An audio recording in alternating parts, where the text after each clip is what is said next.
అదిగో కృష్ణుడు. కంటి ఆత్రం త్వరపడి రెప్పలాడటం ఆగింది. కోటి ప్రశ్నలు తడబడి మౌనమొక్కటి మిగిలింది.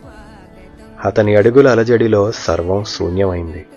కృష్ణ నల్ల కలువకి కండపడితే నడిచొచ్చినాడా? నల్ల మబ్బుకి పంచ చుడితే కట్టుకొచ్చాడా?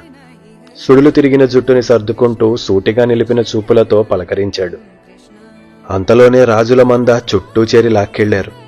అంతేలే, వాడి పరిచయం కోసం ప్రభువులే ఆశపడుతున్నారు.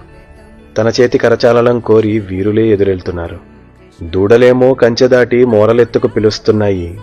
గోడలెన్నో ఎక్కిదూకి నెమళ్లు నాట్యమాడి వందనమన్నాయి. పాలకుల మధ్యన తానున్న పలకలేని ప్రాణులని పలకరించాడు. తన కూడా అవి వెంట వెళుతూ ఇంకోసారి చూడమని చుట్టూ ఆడుతున్నాయి. వాడి చూపలాంటిది మరి.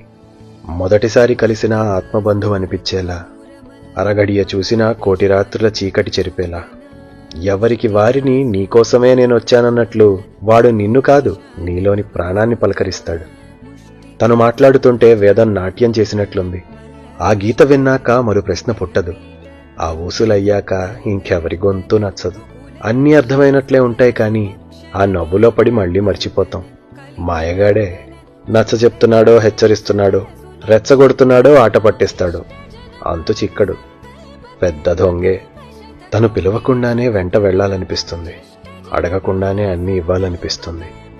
ఎందుకో ఎవ్వరికీ తెలీదు. ఎవడి వీడు? సావుతో తాండవించు నటరాజు వీడా? తన వారిని తప్పక కాచే ఆ రాముడి నీడ. ముసలవ్వలతో ముచ్చట్లనెత్తి పెద్ద రాజులకేమో నీతులు చెప్తాడు. చిన్నపిల్లలతో చిలిపాటలాడి యోగులకి గురువై జ్ఞానమిస్తాడు. కన్నెలని కవ్విస్తూ మాటలని తిప్పి మురలంచు మాయతో గోవులని కాస్తాడు.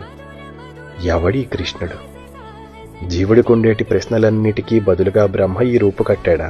పూజలన్నిటికీ ఫలముగా పలికి విష్ణువే వీడిలా ఇలకి దిగినాడా?